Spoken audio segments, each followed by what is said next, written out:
All right, good evening, everybody. We're going to call the meeting to order. It is now 6:59 p.m. And if you are here, please state that you're here. Suzanne, present. Rob? Present. Kelly? Absent. Kathy? Here. Glenn? Here. Okay, so the first thing we have is C, approving the minutes, which should be in your packet.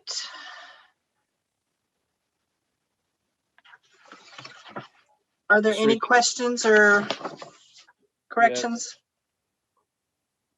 Is this the part reading across it? It looked like there was one thing that said this is a mistake. Take it out. Let me see if I can find it. Is there a correction that needed to be made on it? She's coming on now.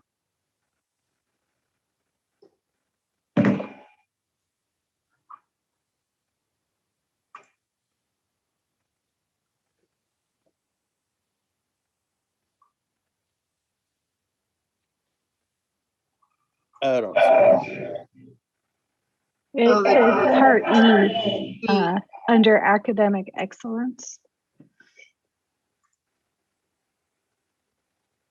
Dylan's PowerPoint.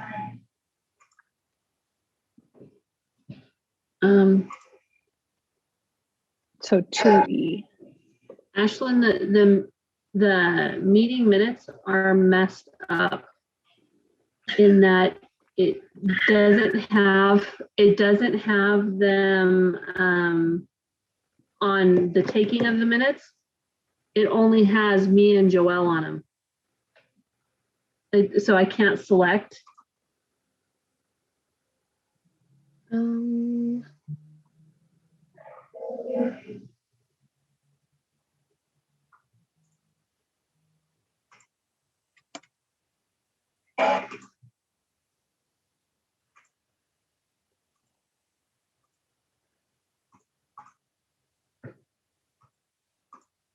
Boy, it's a Monday. Here, I'll add them now.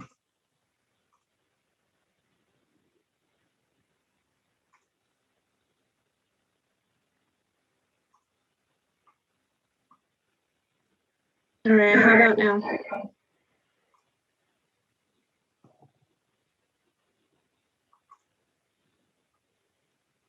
Now it allows it, yeah.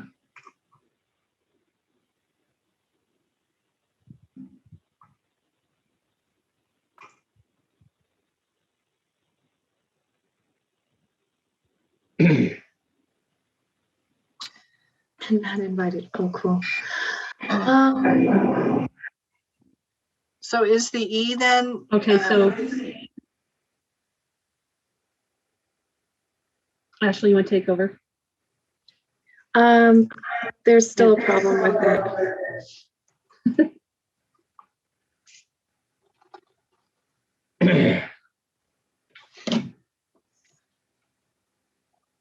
So we have not gone to the public yet, correct? Okay. No, we are. We are. public. No.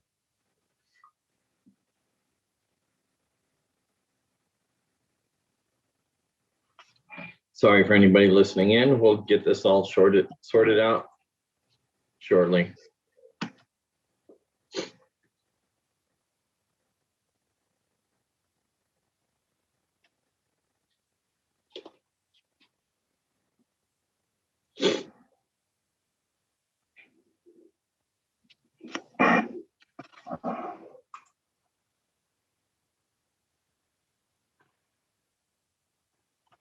So were there questions on the February 8th minutes?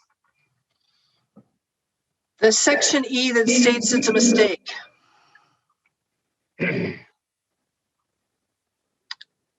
Under academic excellence. Okay, what time did you call the meeting to order? 6:59.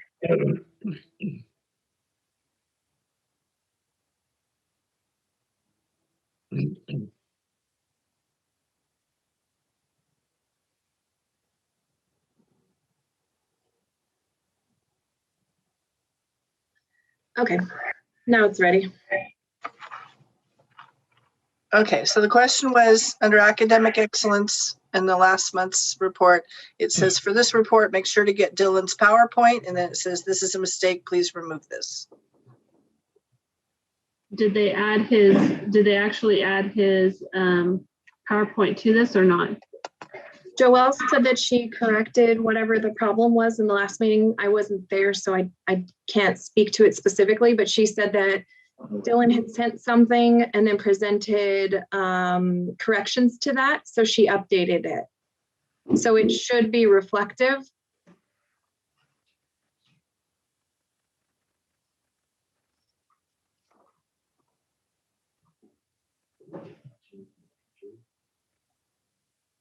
Okay, so do we need to strike that line?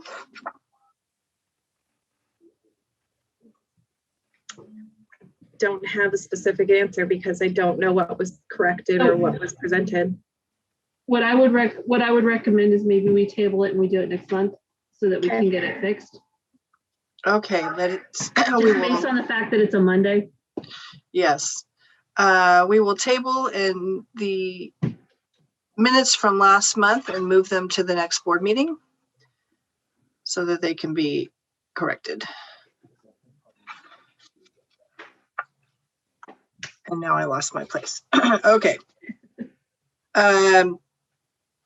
So we are on to 2 academic excellence, Dean of Academics report. We're at public to address the board. Oh, I'm sorry. We're D, invitation for public to address the board.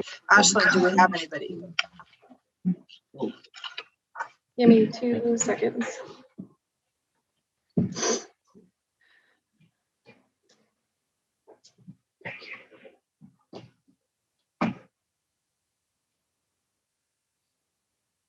I do not have anything added to the board email or to the info email for discussion to at the board meeting. Okay, so we're moving from D to 2A, which is Dean of Academic Excellence report. Good evening, everyone. Welcome to March 2021. We are approaching our dreadful 1-year anniversary of distance learning, but you know, it's definitely a new challenge, well, a reoccurring challenge, I guess I should say by now. We continue to thank our parents and our students for the assistance that's happening at home when the teachers aren't present in a classroom to assist their students with their academics and their arts. We are extremely excited to hear that schools around us are opening with students. So we hope that the world falls in line for us as well, so we can have students on campus one day. We have a very short report here. Staff returned back to campus full time. It's been great to see them. I only got to see them for about a week, but it was great to see them, and you know, we welcome them back. We started our, excuse me, sorry, my phone went off. We started our benchmarks today with NWEA. We had our students assessing in math. I can't tell you what an amazing success that we had. I was, to be honest, just the feedback from NWEA, the surrounding districts, telling me that only 65% of their students logged in for benchmarks.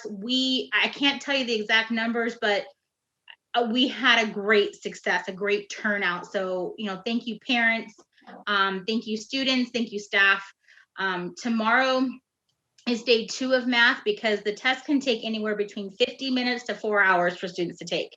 So we allowed for 2 days for each subject. So we have math today and tomorrow, and then we'll have English for 2 days, we'll have science for 2 days, and then we have a makeup day.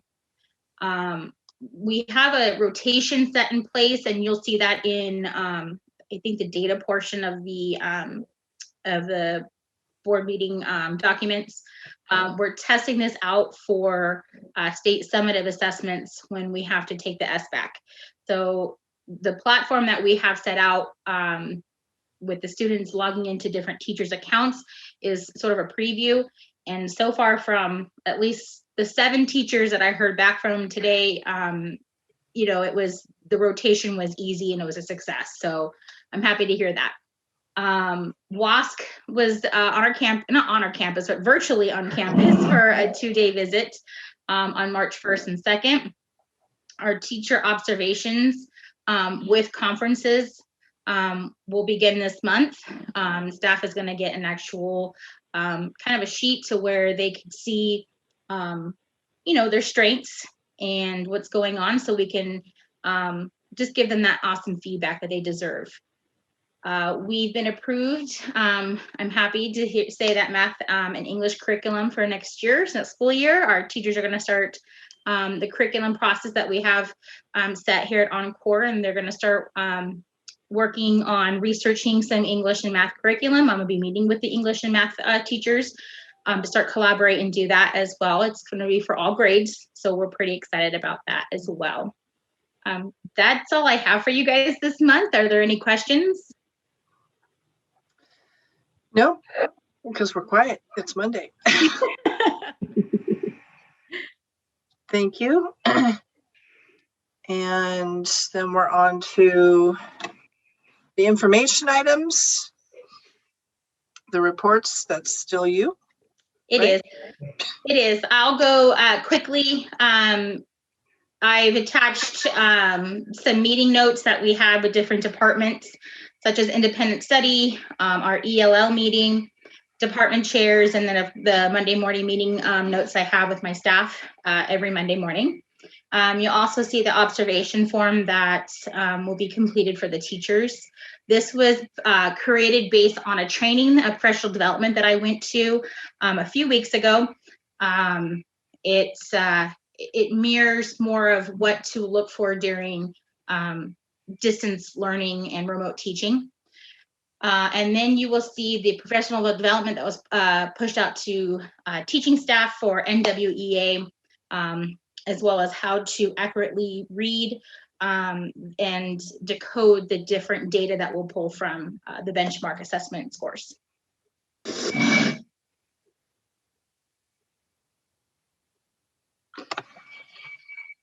Does anybody have any questions?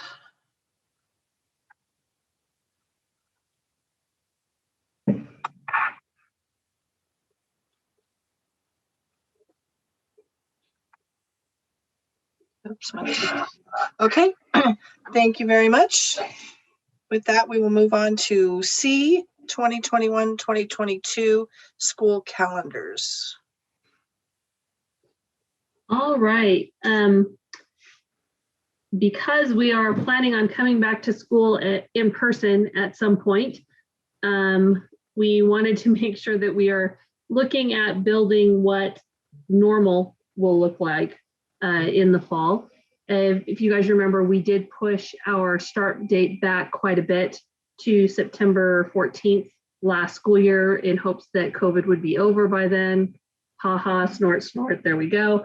But we gave up our second week of spring break, and we gave up the third week of Christmas for our winter break, so that we could still try to end at about the same time of the school year, even though we had started several weeks later.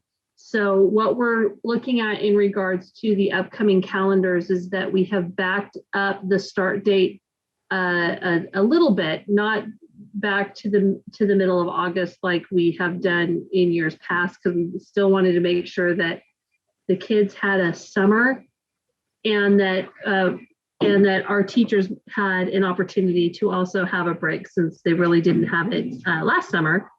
So we pulled it back a little bit. We added the third week back at Christmas, at winter break, sorry. And then we do plan on keeping the spring break at 1 week for this next year. And then our hope is that the year after we'll be able to put our regular breaks back in place, but we didn't want to do all of that at the same time. So we set it up so that it would happen over a 2-year period. that we could get closer to what we were before the world went into global shutdown. Ashlyn, do you have anything to add to that, since you're the one that specifically worked on the calendars? You're on mute. I saw that. The only thing to add is that we're going to hit every of the legal amount of instructional minutes on there. We do plan on having the staff ones to follow. There aren't any big changes other than the fact that we are pushing it back, like you said, on the 3rd.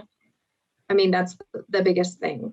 On that day, it's normally, because it's a Friday, it's normally a test day, but we're going to run it periods 0 through 9 for our high school students. And then the junior high students are already going to see all of their teachers in the first place anyway. So it makes no changes for the junior high. It's just going to be an all day for the high school students. And I think with that said, it's going to be really helpful, being that they haven't been in school on campus for such a long time. And hopefully that's where they'll be next fall. So with 1 day and then 3-day weekend, with that being the first start date for most students, do you think that you'll have an attendance issue with that holiday weekend for? It's hard to say, because I think we may have an attendance issue regardless. The fact that they haven't been into school, they're not in any sort of, I can't say that they aren't, because I can't speak for every single student, but we know that attendance is irregular online in and of itself. So to get them in the swing of things, I think to not go super hard and be like, okay, we're starting on a Monday and everybody's going to be here, we're going to go through all this stuff and be so rigid, that if they show up, we are excited to see them, we'll be happy to see them. We're not going to lose full instruction that day, because they're going to meet with all of their teachers, see where they're going, and get the lay of the land. I mean, especially it's going to be a new land for everyone with all of the changes that we had to make. So I think it kind of is in our favor in a sense, because we're not going to be stuck to, you're going to see just these 4 teachers and you're going to be messed up tomorrow and all of this stuff. And then on Monday, they get to go through all of those things that maybe were missing. If there was a schedule issue, maybe they got lost that day or whatever it is. I think it could be helpful, especially with parents getting on board with being back in school as well. That's my opinion. Yeah, it will be different. It'll be the first time that we've started and then go on a 3-day break. We've historically always started on a Thursday or Friday, even from year 1 forward, because we use that as an opportunity to make sure that schedules are set before we start on that following Monday. Just this particular one, we just needed that one extra day. So we're hoping that it doesn't bite us, but who knows? We'll see. I work retail, so I'm working anyway. I just, from the parent standpoint of those that have normal jobs, that is their weekend off or their thing, I could just see that could make. It'll be their last chance to go on travel before. We understand, absolutely. All right. Does anybody else have any questions?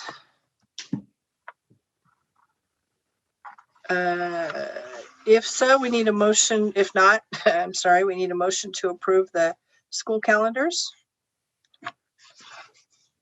Rob will motion to approve the school calendars. And a second? I'll second the motion. Glenn? All right. All in favor? Suzanne, aye. Rob? Aye. Glenn? Aye. Kathy? Aye. Calendars carry. We are on to D, the IT manager report. Jim Barkle.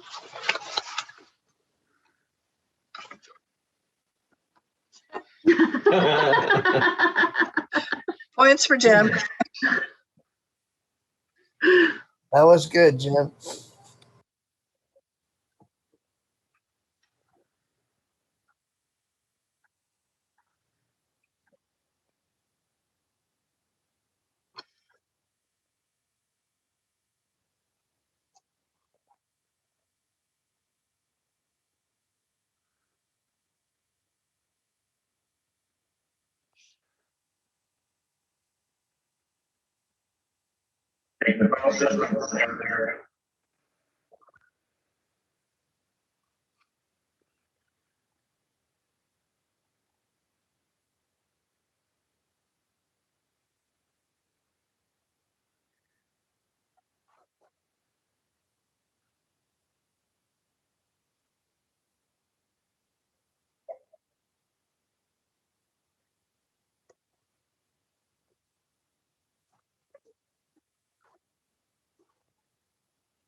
So you haven't been doing much, that's what you're saying?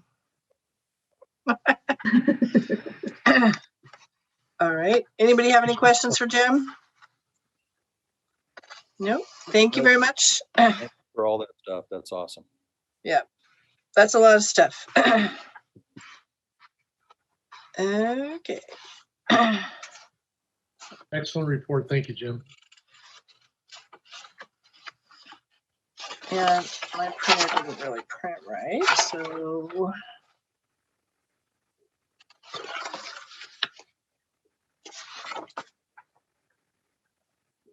We're on to the school accountability report, is that right? Yes. Okay. That's Ashlyn.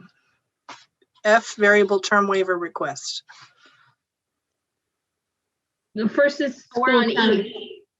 Yeah. Oh, it's E, I'm sorry, it cut off on my minutes. Okay, never mind. E is first. The school accountability report is basically the annual report that we do for the site on all levels. We go through, I believe it's, hold on, let me look, give you the right name. We pull all of our information, or actually the company pulls all of the information that is already in CalPads and puts it together nicely. And then we have a company put it together, but things have changed this year. I'm sorry, I'm looking up the name of the company so that I can actually give you better information.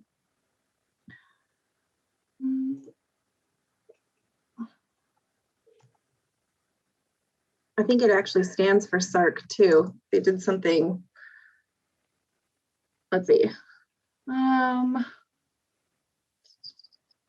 So we go through school innovations and achievement through SARC publishing and design. They put together our SARC report, but this year things changed and now it's basically you kind of do it yourself. And it's on the website for the CDE.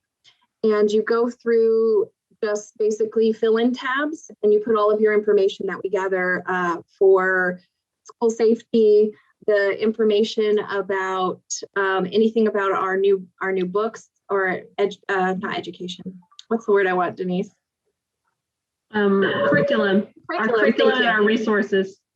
Yes, our curriculum and resources, they pull information that has to do with anything related to our student population, and they already have that pre-filled. So we put in all of the additional information and we have to have it done by a specific date and uploaded to their site. This is the first year that we've used this site. This is the first year that they've required that as well.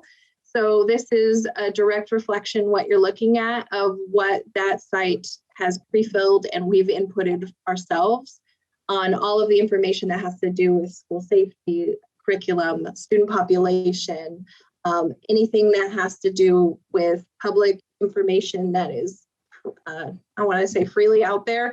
We post it on our website. We also have it posted. It's a direct link from on the CDE website. So when you go on their website, you look up our school, they also have this directly linked. This will be annual from here forward. I think not much specifically changes year to year. It just automatically those things automatically populate, and then we follow our normal procedures with introducing new curriculum and stuff like that.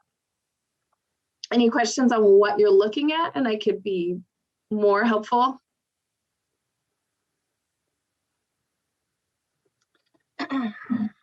No, just the English. A lot of that was my college reading, so cool. The English books that we have? Yeah. Anybody have any questions?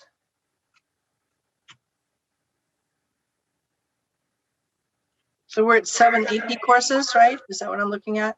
Yeah, it'll show all of our courses themselves, and then all the curriculum that we've approved through the year, which would be something that you're aware of because it goes through the board meeting in the first place. What's implemented at that time. And this also looks a year back. So some of the information has to do with what year are we even in? 2019-20, and then it'll have future information for 2021. I believe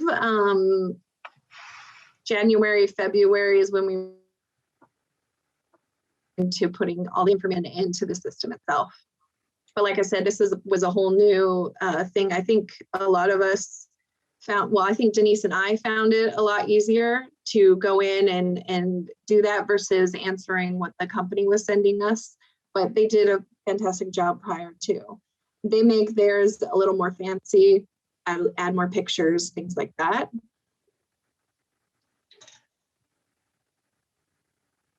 Okay. Anyone have any questions again? No.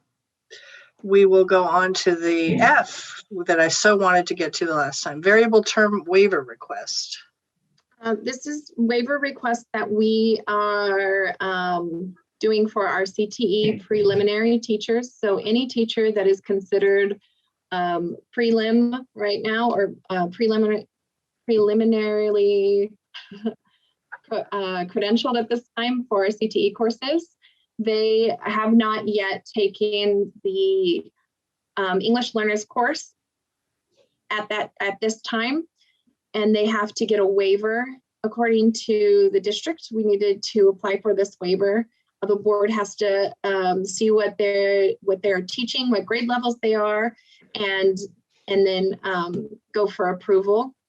And then I have to take the minutes from this board meeting if approved, and then apply for that individually for each teacher. There will be this round of teachers, and then there will be another round as well, because the CTC is backed up right now. So I don't have all of my staff that are in courses. We have letters for almost everyone. I think there's maybe 4 teachers that are going back and forth with paperwork right now. But as of yet, these are the teachers that sit on the CTC website, have their prelim showing, have a document number and everything tied to that. And then at the end of like the very last class that you take with the CTC program, no matter where you're going, is the EL class. And then they will be fully credentialed. They'll be able to apply for a clear credential, and there will be no waivers needed after that.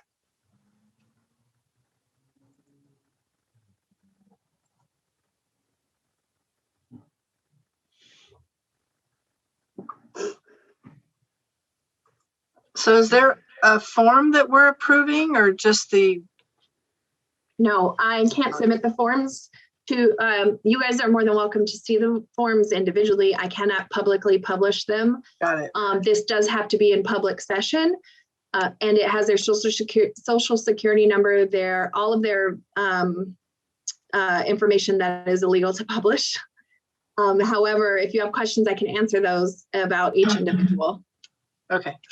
And all the waivers are exactly the same. It's if you want to see a link template, I can show you that, but it's all from the CDC website or CDE website. Does anybody have any questions?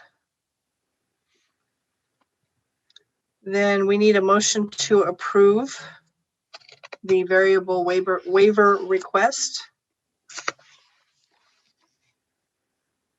Rob will motion to approve.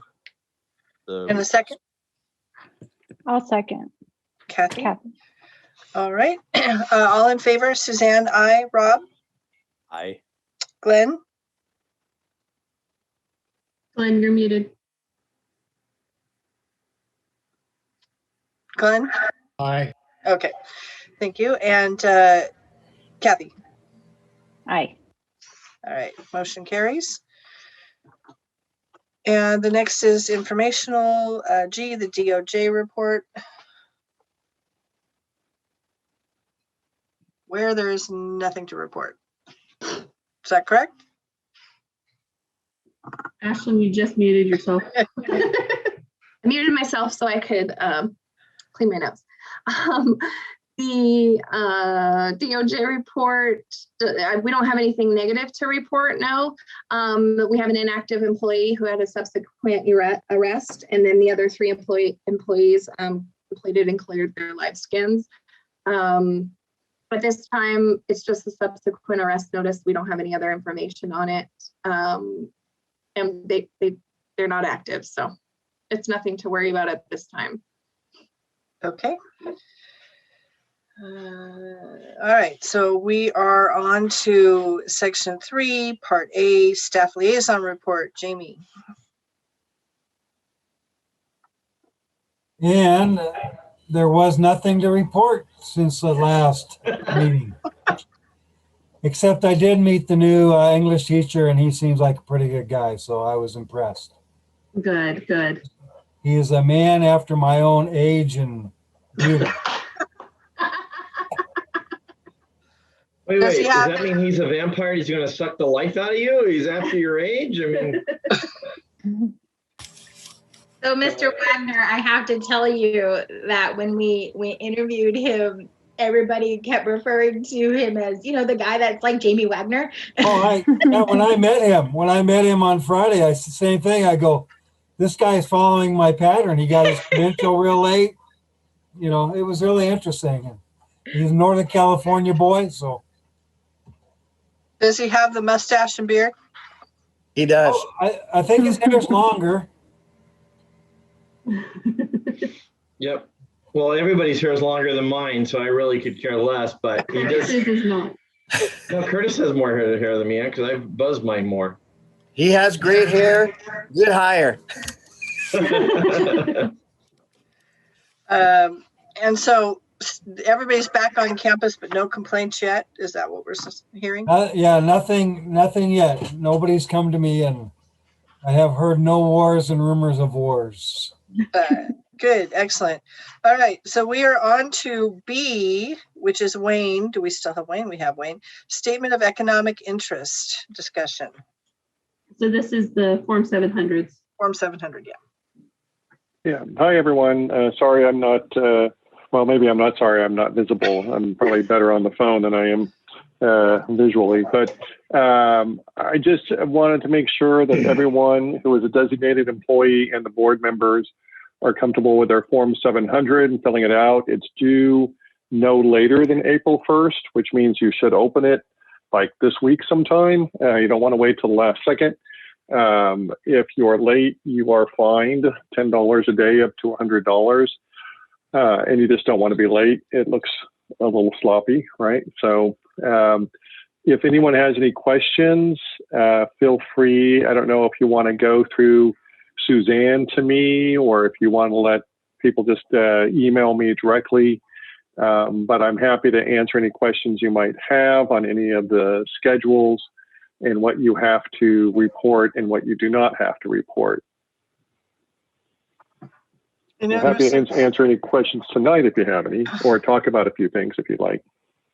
Yeah, I know that just to give you background, Wayne, everyone was FedExed a copy of the Form 700, and we just went through training last week. Ashlyn and I did, and so I am sure that you guys were all requested to make sure it's in blue ink because it has to be a wet signature. It has to be blue ink and those pieces. So they should have the document with them. So I'm just going to turn it back over to Suzanne, but I wanted to give you that little bit of context. Yep, I sent mine back already, so.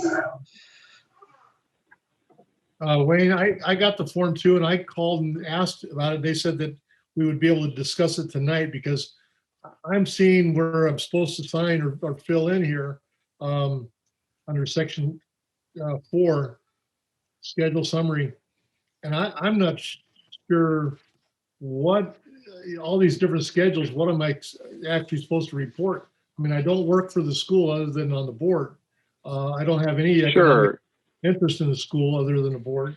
I mean, I'm not running for president. So what am I supposed, you know? Yeah. All my 401ks and everything else on here? No, not your 401k. Let me go through it just a little bit with you all so that it makes sense. Let me pull it up here. A little weird to be on the phone, but it'll work. So you have different schedules. So the cover page, you want to make sure when you fill out the information about address and phone number, use the schools.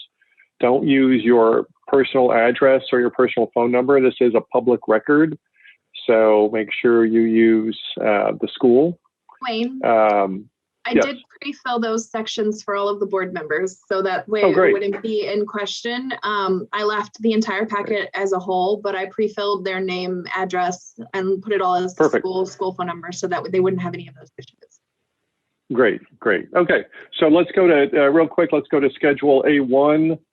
This is if you have any investments in the stock market, if you have any stocks or bonds, and you only have to disclose any interests in businesses that do business in San Bernardino County and would do business in some fashion where the charter school might use that business. So for instance, if you have invested in Apple Computer, you would have to disclose that here in A1.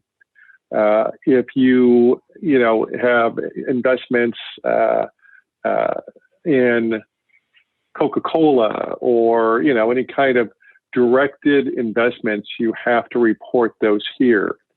If you have a 401k, that's considered not directed. It's just you put money into it and it magically, hopefully expands over time, right? But you're not directing your financial planner to, hey, put so much money in this stock and this much in that stock. You don't really know what's going on and what stock. You're not directing what stock. So therefore, the Form 700 isn't concerned about that because you don't have control over that. So these are personal investments that you've made that would do business in the county, that might do business with the school. You would put here, and you would describe the business entity and a general description, and then you don't have to give an exact amount of what you own, but you do have to check the box of the general range of how much you have of anything over $2,000. Okay. Is there any questions on that one? That's Wayne. A1, right? Go ahead. So Yes. I had a question. Was that applies to your spouse and dependent children and stuff like that too, right? It's not just the person, not just the board member. Correct. If you or your spouse has investments, your children would only be your dependent children, not your independent children. So if you're still able to claim them on your taxes, they would be included here. Okay. But how would we know what stocks would be, like Amazon, for example? I own shares of Amazon. Is that something that would be doing business with the school or? Yeah. Yeah. If you have more than $2,000 in stocks in Amazon, you would disclose Amazon here and then check the box of the range of the amount that you have invested in Amazon. Okay, but my question isn't so much just Amazon. It's like, what stock? How do we know what stocks are, have a conflict or have a correction? Yeah, it's not so much a conflict as it is what they're looking for is stocks that you may have investments in that could possibly be that the school could possibly have as a vendor. So it really, to a certain point, it's kind of self-policing. You kind of need to look at it and determine, okay, is this something that schools could purchase? If it's school goods, or if it's like Amazon or Apple or Microsoft, that kind of thing you would want to report. If it's an investment, I'm just trying to think of something that would not clearly be a school item. It's Monday night. I'm drawing a blank, but. Let's say you have an investment. How about if you invest in, in an ice skating rink in another state? Your brother owns an ice skating rink or something like that, a business of some kind that doesn't do business in San Bernardino County, that wouldn't have any connection to the school. You would not invest. You would not disclose that. So if I have a portfolio that has a little bit about 30 different stocks or more, I've got to list them all? It's possible if you have more than $2,000 in each one, and they all do business, or a number of them do business in San Bernardino County that might do business with the school, you would need to list them, yeah. And there are plenty of board members throughout the state who have to use a second page on this and do exactly that. Just go through and list and put the range that they've got. Oh, okay. All righty then. All right. The Johnny, joys of being a public official. Oh my goodness. Okay. But you can run for office now, Glenn. I get that. Okay. Now he's going to run for president. Gavin Newsom is on his way out. So who knows? There's a job opening. Making California greater again. That can be What's your monologue. And what's the next schedule, Wayne? Next schedule will be Schedule A2, which is if you have ownership of a business of 10% or more. So this is where, like, if you own a business that you operate, you would put it here. I don't know if anyone has that. That's your but if you spouse as do, well, though, right? That would be your spouse as well. If your spouse owns a business that they operate, you would put it here. And then you just have to kind of guesstimate a fair market value. If you don't know it, it's, your best estimate of what it's worth.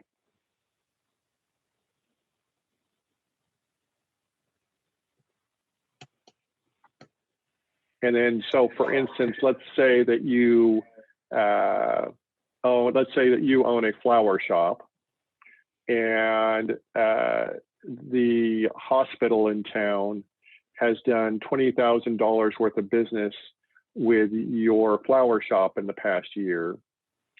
Then down on number 3, you would list the hospital as a single source of income of more than $10,000.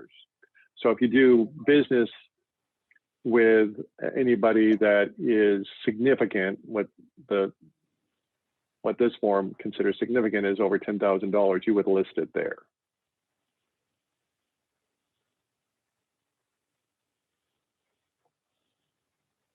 So it's kind of like cash. You just don't do it for higher than $9,999. Exactly. All right. Any questions on that one? Next. Okay. Schedule B, real property. This one is usually pretty easy. So real property, you do not need to report the house you own. If you reside in it, if it's your residential home and you don't rent it out at any time during the year, you do not have to report it. This is only for rental properties that are within 2 miles of San Bernardino County. So if you have rental homes in the county or near the county, you'd have to report those here. If you have a rental home anywhere outside 2 miles outside of San Bernardino County, you do not have to report it. So if you have a rental property in Ventura County or San Francisco or Sacramento or something, you don't have to report it. It's only if it's within a 2 mile radius of San Bernardino County. And you do not have to report your residence. Okay. All right. Next one. No questions on that one. All right. Let's see. So Schedule C is your income and loans, but really this is where the income comes in. So this is for you and your spouse. If you work in the public sector, if you work for the state, the county, the city, or the school, for those designated employees who work for the school, you do not have to report your income. If your spouse works for the county, the city, the state, or the feds, for that matter, any public sector, or the school district or the school, you do not have to report the income. It's only for private sector income. If you do work in the private sector, you would report it here. So for you, you'd report income received, the business address, business activity, your position, and then a range. You'll see again the boxes of a kind of a range of income. And for your spouse, you report half of his or her income. because in California, we're a separate property state. So the idea is that you only have dibs on half of your spouse's salary, not all of it. And for your spouse's salary, you'd put the same information in there. You would check the box about halfway down that says consideration for which income was received. There's one for salary, that would be you. The one that says spouses or registered domestic partners income, that would be for your spouse. Now, if your spouse's income is in the business that was already disclosed in the previous schedule? If they take a salary from the business, you would put it here in C. If they just simply take the profit from the business, you would not report it twice. It's only if they also take salary from the business, you report it twice. Wayne, is there a cap on the dollar amount your spouse makes that you have to report? No. Okay. Well, you mean a maximum cap? Yeah, I mean, like if they don't make very much, I mean, whatever we need to put in, we just put whatever their yearly income. Yeah, the minimum limit is for yourself is anything less than $500 you don't have to report, and for your spouse, if it's anything under $1,000, you do not have to report it. Okay, that's what I need to know. Thank But you. anything else you do, yeah. And we see that once in a while, right? We have a spouse or a board member who does part-time work for somebody and may have made $400 from a source. You do not have to report it at that point. You're muted, Denise. If only Johnny could do that, right? So, Wayne, can you go over the actual dates for what this particular form is for? Because I don't think that we covered those for last year. Yeah. So this form that's due by April 1 of 2021 is for the year of 2020.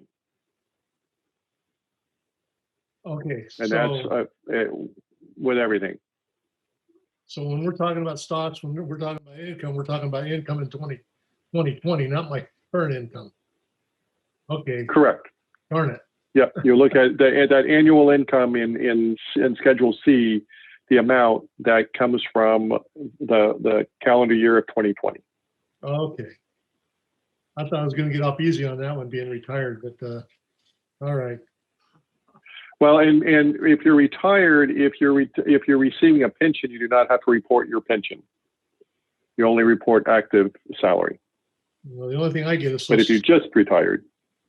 Yeah, but I just retired, so I still have an income for 2020. Yeah, you'd have to report it. Next year you won't, but this year you do, yeah. Okay. All righty then. And Any other? What did you get me into? So real quick, just to kind of explain why this exists, I think sometimes people appreciate kind of understanding it. So the Political Reform Act was voted in by a proposition in 1974, which was during Watergate. And it was when we first learned that our government lied. Well, I mean, not the first time, but it was when it was on our minds that the government was lying to us, right? And so what California did was create this proposition that created a Political Reform Act, and they had these laws, these new laws on that public officials could not make personal income off of their public job, right? So that's where all these conflict of interest rules come in, where you can't vote on a contract that, you know, might be with your spouse's company or with your company, right? So you can't do that anymore as of 1974. And part of the proposition said that, well, we don't really trust our public officials anymore. So not only are we telling you you can't make income off your public job, we don't trust you. So you need to fill out these Form 700 so that we can, if we want to, we can review your where you have financial interests and make sure you're not voting on something that you have a financial interest on. So that's what's behind this disclosure of the Form 700, is that, you know, 98% of the time, your Form 700 will never be looked at. I filled these things out for about 20 years when I worked for the state. And one time somebody made a request for it. Most of the time it just kind of gathers dust in the front office. But the fact of the matter is that it is still the law and you still have to fill them out.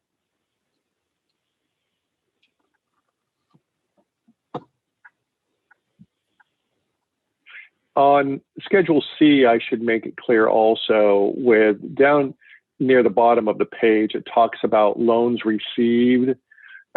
You are not required to report a loan from a commercial lending institution. This is really just, let's say that, you know, you borrowed $20,000 from your best friend for some reason.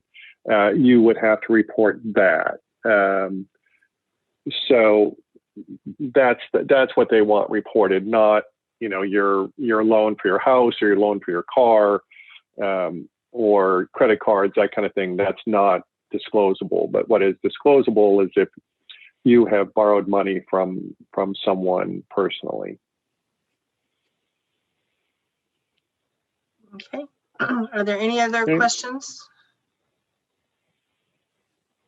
Was that the last schedule?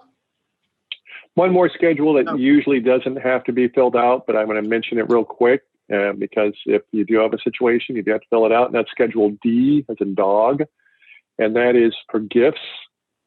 So any gifts you receive from your family or from close friends, you do not have to report those. But if you receive a gift or gifts over the year from acquaintances or you know, people you don't know, maybe other businesses, you know, that kind of situation. Let's say your neighbor gave you, you know, 2 tickets for a ball game and just told you, you know, hey, I can't go. Here, go ahead and take these tickets and go to the Dodger game. I can't go. You would have to report that from last year if that happened. But any gift that is a holiday gift or a birthday gift or gifts from family members or from close friends or from someone you're dating, you do not have to report that. So there usually isn't anything here reportable. Occasionally, for instance, if you would win, you know, a door prize, we've had this happen at the Charter School Association conference a couple years ago. An executive director won a $500 door prize, and he had to report that on Schedule D because the association was not a friend or family member. So he reported it here that he won I don't know what it was, an iPad or something. And so he reported that. So that's the kind of thing you would report in Schedule D, but not birthday gifts or holiday gifts or that kind of thing. So if you don't win anything or do anything, you don't have to fill it out. That's right. That's right. And last year there wasn't a whole lot to do, so I mean, less filling out than before. And Schedule E, you don't have to worry about in your situations. I know, and then that's it. Okay. Are there any more questions? Okay. Yes. Do the actual schedule parts also need to be filled out in blue ink? Well, yes, probably. What I don't know, I guess, Denise, did you say you went to a class on it? Was it through San Bernardino County? You're muted. Yeah, our class was through the CSDC. Okay, because some counties now, and I don't know with San Bernardino, are now doing an electronic submission. But I have not heard that yet of San Bernardino. LA is now doing electronic submission, which is a huge change. And if San Bernardino has electronic submission, you can actually just do it online, fill it out and be done with it, do electronic signature and be done with it, make a copy of it, give it to the school. But if not, if you have to do it by hand, then yes, it has to be done in blue ink. Really should be all done in blue ink. I mean, you can type it and then sign it in blue ink if you want to.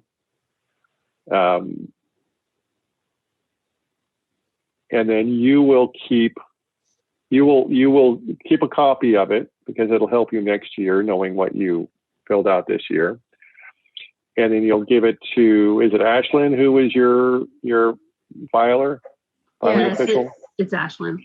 Yes, and Yeah, then so- in regards to Blue Ink on the website, the PPC website itself, the form is what I downloaded.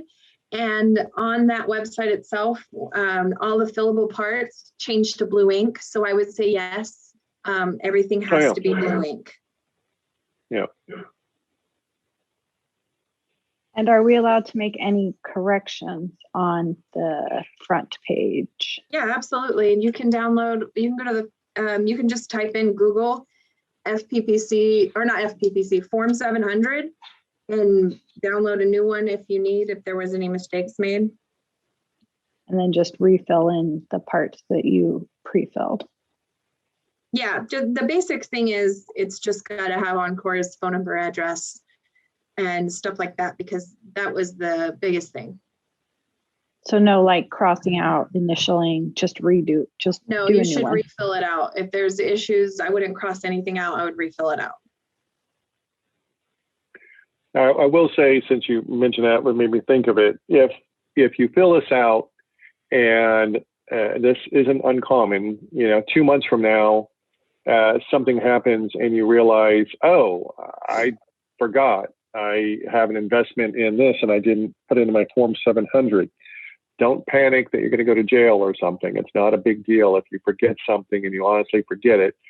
What you would want to do is you would then want to get your original one that you filled out and submitted and make a copy of it and then put on the front page amended, the date that you amended it, and then make the change. And that's when you do cross something out or you do add something in PIN. So don't panic if 3 or 6 months from now you realize you forgot to put something in the Form 700. The FPPC is very forgiving on that, unless they feel like you did it on purpose, right? But if you simply just forgot to add something, it's not a problem. You can amend your Form 700, just put the correct date in that you amended it, and you're fine.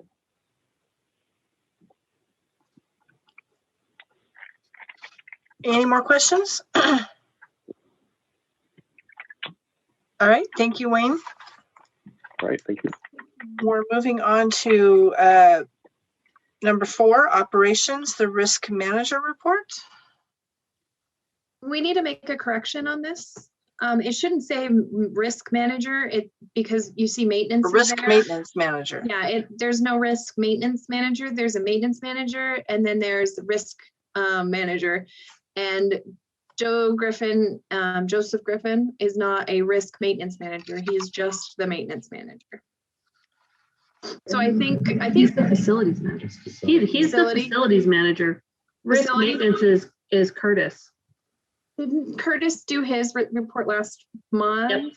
Yep. So that's probably just a leftover mistake.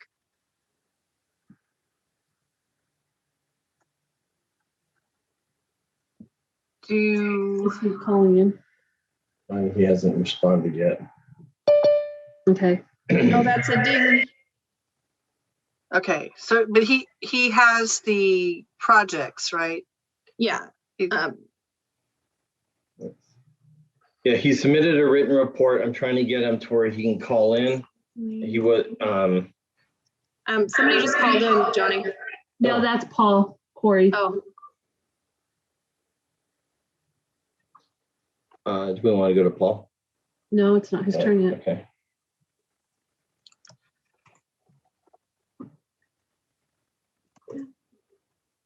Yeah, his written report is here though. Okay.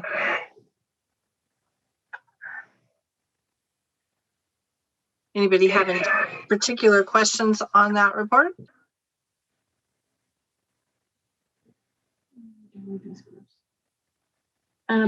I would like to see if we can table this report and have him give this report in real time next month.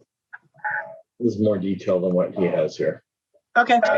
It's not accurate. it needs to be tabled until he can be here so he can help walk you guys through it. He's calling in right now. Nope, he's calling me, not you guys. So Yeah, no, so let's just table it till next month. Okay, so we're going to table this report until April's meeting.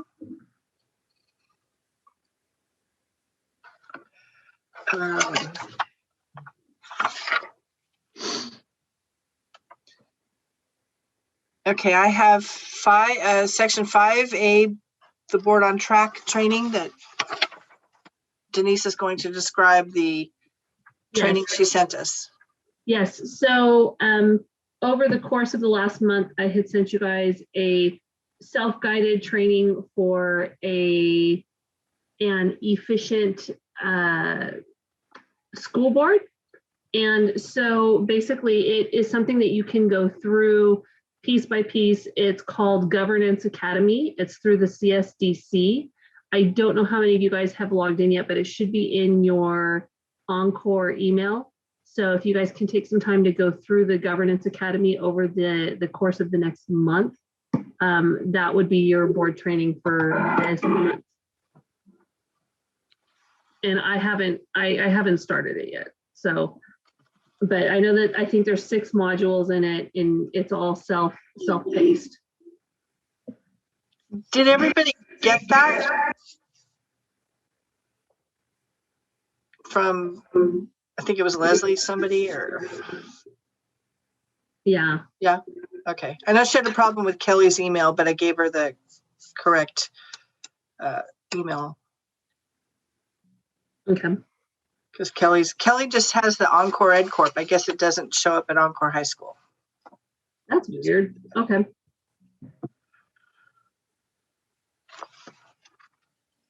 All right. Anybody have any questions on that? So we're on to section 6, finance, the financial reporting department. Janice. Yes. So this is just put out there as an FYI after we had our meeting with the district in regards to our renewal. There was some confusion in regards to who, what, where, when, why, when it comes to our fiscal responsibilities and how and who is responsible for what they're doing, what their background is, what their qualifications are. And so in order to make sure that we were being transparent in the team that we have that works on our on all of our fiscal and financial operations, I wanted to put it out there for everybody on the board and for all members of the public to understand that it's not a matter of it's a single person. If you look at the chart, everyone in blue are the people that directly work for Encore as part of their caseload from DMS. Then we have Faith Maldonado, who is a third-party bookkeeper that's independent. And then everybody that is in red physically works for Encore Education Corporation.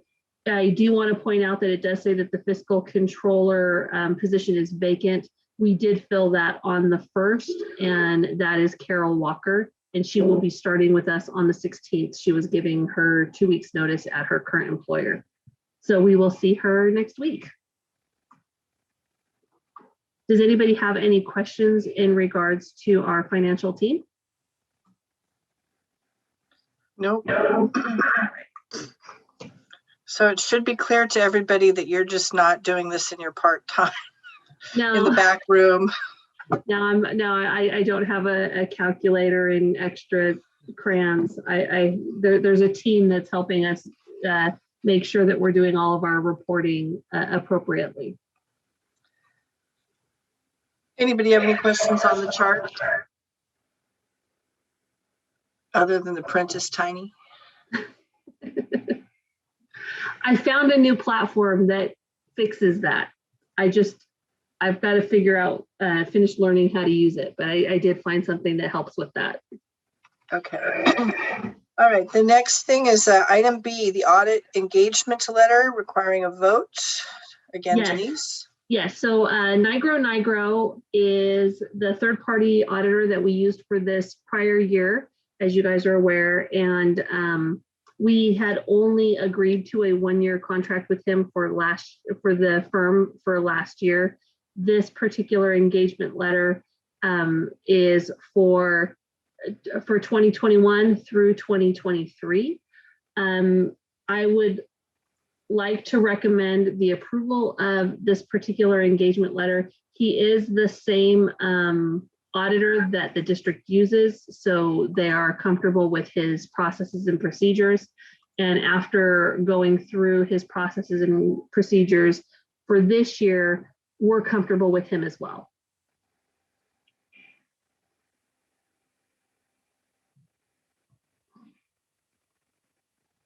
So, I mean, are we comfortable with the, the issue of the audits that they did that are not good and all of that, the kind of double work? I don't know. Yeah, so now that we have the investigative audit that is complete, the actual annual audit that he did for us was good. And so we don't feel like anything, I mean, obviously there's things that we need to fix, but we do feel that the accounting and everything was put in a good space. We were happy with his customer service and his timeliness, unlike the firm that we had the year prior. I remember they were very, very slow in getting their things done. So we're pleased with Nigro overall. And I think that the bigger thing, based on the questions that have come up from the district, I think it's just as important that we have the continuity from year to year of the auditor, because if we're switching auditor year after year after year, that also doesn't look good. I think that it would behoove us to stick with Nigro, who seems to be fair and logical, and they're already comfortable with his processes, and just make sure that we have them coming out for a pre-visit this year prior to conducting the current audit for the 2021 fiscal year, so that he can kind of give us insight into things that we might want to take a deeper look in before the audit actually commences.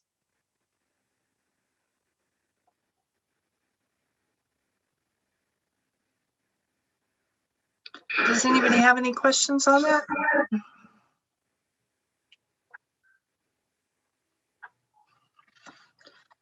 Okay, we need a motion to approve. Rob, motion to approve. And a second? I'll second. All in favor, Suzanne, aye. Rob, Aye. Kathy, Aye. Glenn? Aye. All right, motion is approved. And on to C, the finance consent items. I believe you skipped A. Oh, No, No? we've got it. no, that was what Denise did. Oh, that one's just okay, so that one's just the org chart, is that correct? Yep. Yeah, Okay, thanks. so we're on to C, the consent items. Also Denise. Yeah, so this is just this is the items that are routine in nature that happen every single month. And these can all be approved in one motion without further discussion, as long as you guys don't have any questions on these consent items.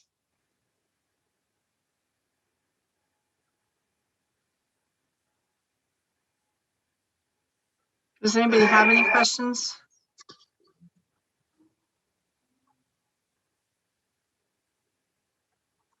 No questions. I'm just scrolling through. Okay, we need a motion to approve the finance consent items. I'll make the motion to approve the finance consent items. Glenn, in a second. Rob will second. All in favor, Suzanne, aye. Rob, Aye. Kathy, Aye. Glenn. Aye. That one is carried. And then now we have Paul. Correct? Yes. The second interim budget.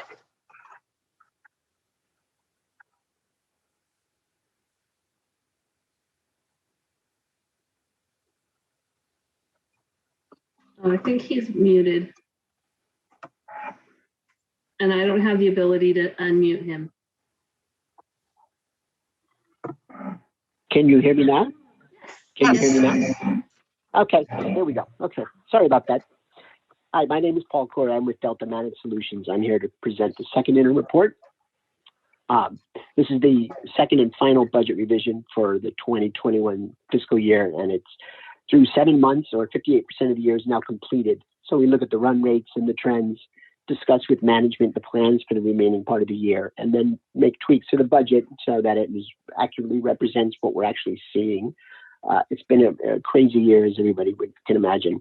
But there are changes coming with kids returning to school. So the budget that you have in front of you, you should have in front of you, sorry, I could not log into Zoom.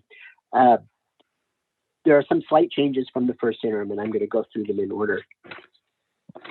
When we look at revenues, overall revenues declined $64,000. The majority of that was a $46,000 prior year adjustment, which happens at the P1 attendance period, which starts in February. It's just an adjustment based on the prior year's final ADA count. Then there were some other miscellaneous cuts in federal revenue. So overall, we dropped $64,600 to $12,334,521. That was pretty considered very stable. We look at our expenditures, and keep in mind the overall net is staying the same as it was in the first interim, $1,017,000. So when you look at employee compensation and benefits, there is a slight increase, and that is mainly due to increases in benefit costs. But overall, that's about $20,000, and we are still about $139,000 less than we were last year at 1920. The school made an effort to control employee compensation costs as part of the efforts to build a reserve in their fund balance. So they've been successful there.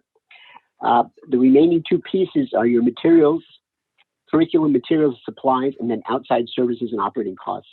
Because we weren't using buses this year, the bus expenditure original budget was over $800,000. At first interim, we reduced it to $325,000. Given we're not going to be using buses for the rest of the year, we've lowered it to $30,000, which is just a placeholder for maybe some uses that could come up towards the end of the year. So that's a savings of $295,000 over the first interim. And we took some of those monies and we distributed them to areas. If the kids start to return, we pumped up non-cap equipment by $25,000 for possible tech purchases or any other needs for distance learning. $50,000 increase to insurance costs, $18,000 increase in equipment leases, $20,000 increase in maintenance and repair, HVAC, all those kind of things that are going to be required to be maintained, especially during the pandemic and after. $72,000 increase in interest costs and $10,000 increase in overall service fees. So at the end of the year, the net is $1,017,699, which is just about spot on with where we were at first interim. The last thing I want to point out is that with federal revenue, there's upside still there with federal revenues due to the CARES Act. We could see additional revenues this year, and we are certain to see some significant revenues next year with the passage of the recent COVID relief bill. So overall, next year is looking very solid on the surface as well. Cash flow, as usual, it is still a challenge, but it is improving. We got a second round PPP loan of $2 million, which should be funding any day.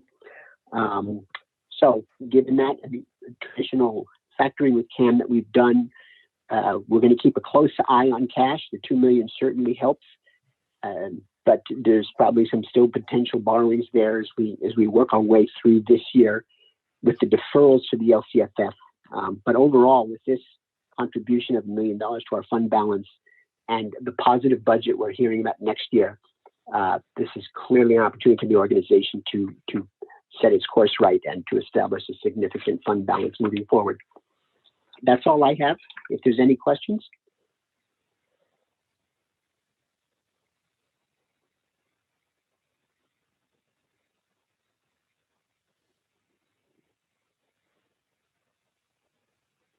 Will be submitted. Suzanne, you're muted.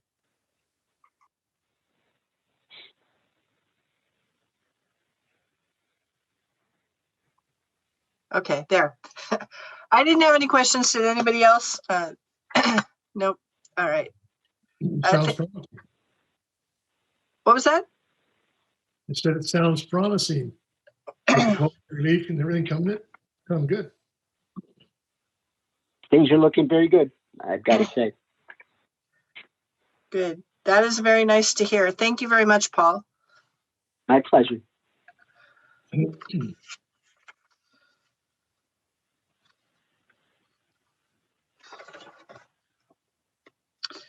Okay.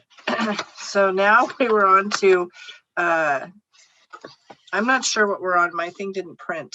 Can somebody tell me the next section?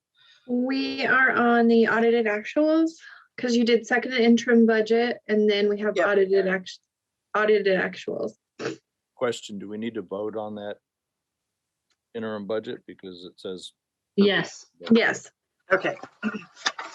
Yep, that's the part that cut off.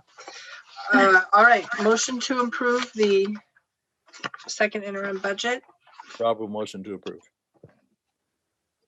And a second? I'll I'll second. second the motion to approve. We'll both second. Okay, Glenn. All in favor, Suzanne, aye. Rob? Aye. Kathy? Aye. Glenn? Aye. That is approved. Now we're on to the other one. Yes, so we're now to the audited actuals.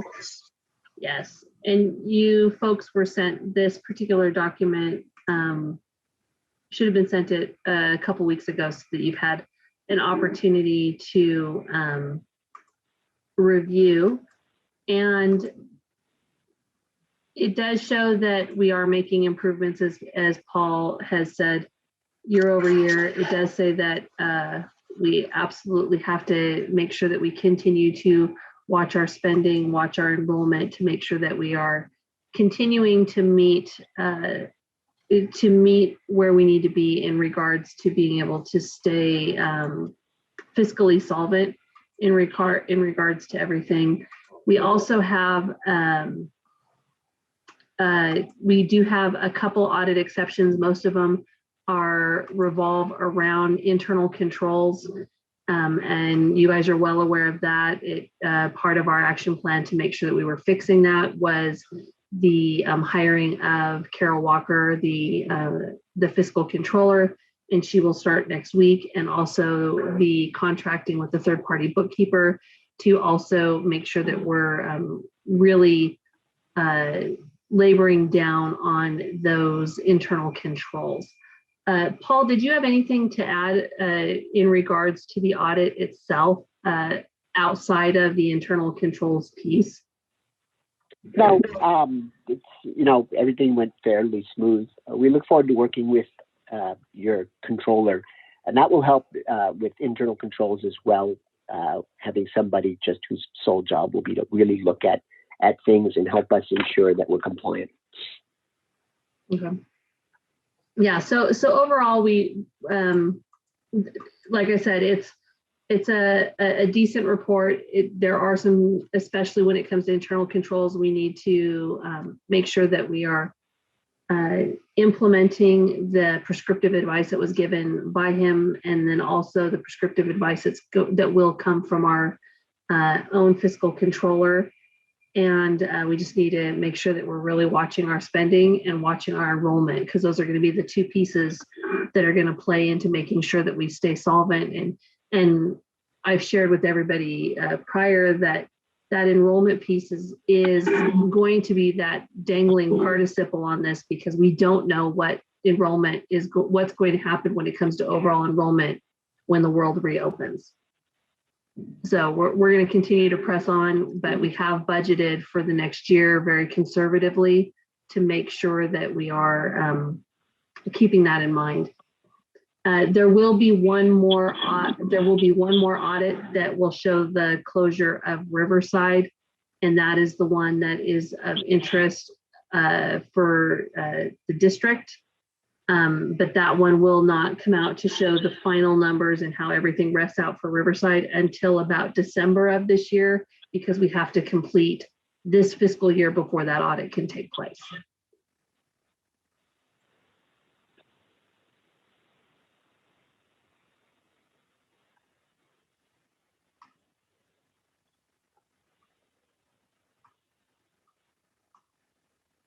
Does anybody have any questions?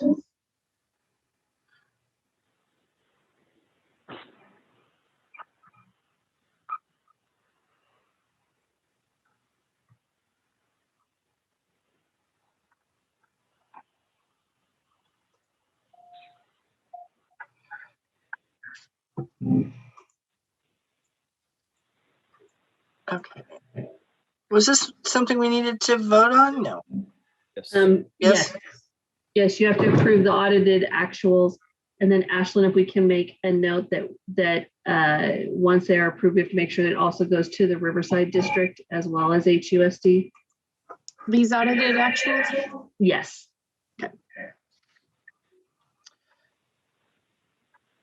I don't know why my agenda did not print right, but anyway, do we have a motion to approve? A Rob, motion. Okay, Kathy, and the second? Rob will second. Rob. All in favor? Suzanne, aye. Rob? Aye. Kathy? Aye. Glenn? Aye. Okay, it is approved. Ashlyn, you can do your thing. Now we are on to F, correct? Consolidated application, Yes. and that is Paul. Yeah. So this is the winter release of the consolidated application. All it is the beginning of the year, when they call it the spring release, we apply for federal funding, Title I, Title II, and Title IV. In the winter release, we go in and we true up the numbers of your free and reduced students, if you have any homeless students and so forth, and it helps finalize your allocations. So you'll be getting, let's see, 228,000 in Title I for this year, 17,477 in Title IV, and 30,330 in Title II. And this was just the final piece to file for this year and true up the numbers.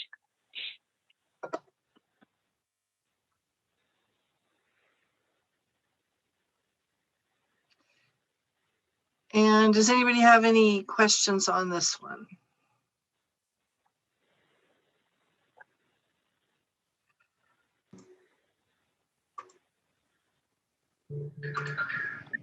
Okay, and this one does not require anything, correct? Correct. Correct. All right. The next one prints. All right, thank you, Paul. My pleasure. Thank you. The item G is the Chromebook purchase. Denise. Yes. So this is pending the next set of ESSER funding that we are anticipating based on the plan being approved last week from the Senate. And so what we're looking at, we do have sorry, words, Monday night, apparently my words are gone. We have an inventory of computers that have now been damaged or broken.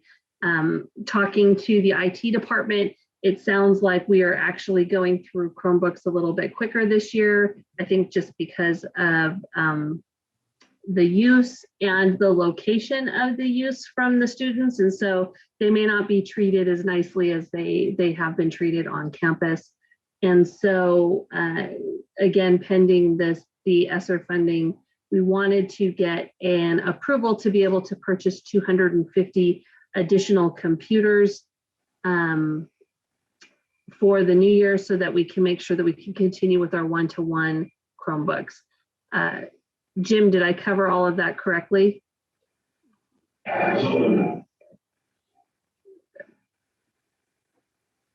Okay. All right. Are you guys hearing that weird echo? Or is it just me? It's all in your head. Probably. So we need a motion to approve the Chromebook purchase.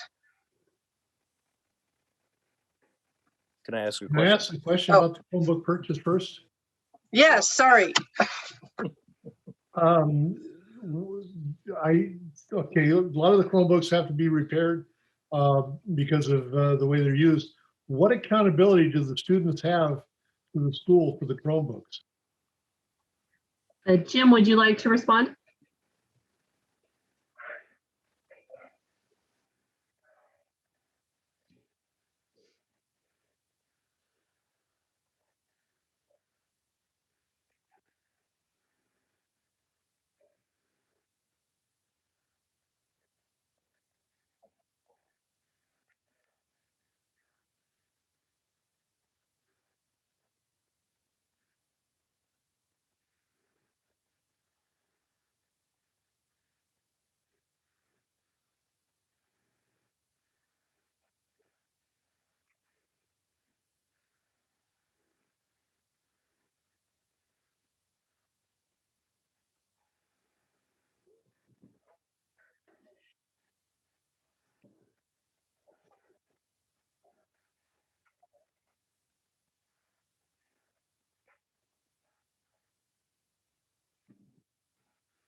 But there's still that insurance you can purchase, correct? Because I know I had to do that for.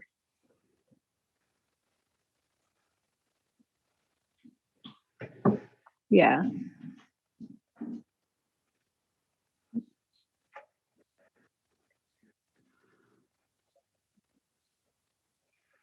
Yes, very affordable and very helpful and easy to work with because I've had to utilize that.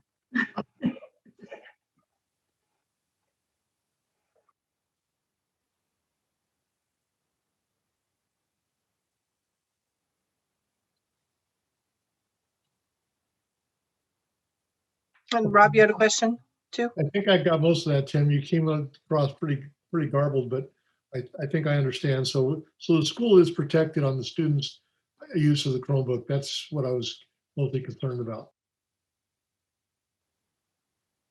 What about access to? I mean, is the book protected as far as access to the internet that's not school related?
As the IT manager, you have access to everybody's Chromebook at any time, though, that's necessary, right? So you can do maintenance on it or blocking, right? Correct?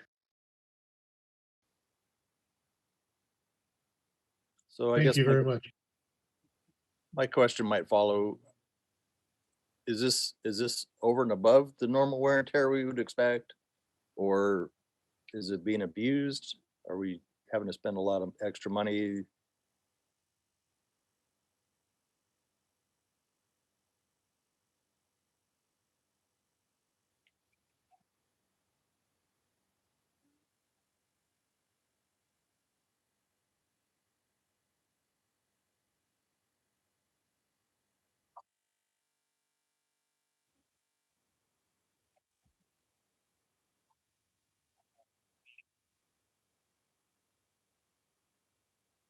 lot of usage. That's awesome. Thank you. And we're getting these from Amazon, through Amazon?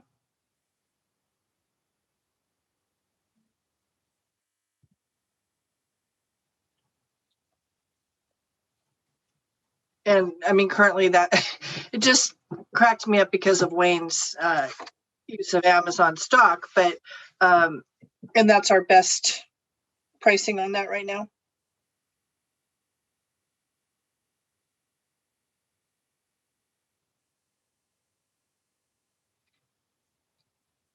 Okey doke. Any other questions? Then we need a motion to approve Hardworking Jim's purchase of more stuff. Rob will motion to approve. And a second. Glenn with the second. All in favor, Suzanne, aye. Rob, Aye. Glenn, Aye. Kathy. I Jim, you can purchase your Chromebooks. And then we are on to number 7, close to adjourn. I can't say my words either. Adjourn to closed session. It's contagious.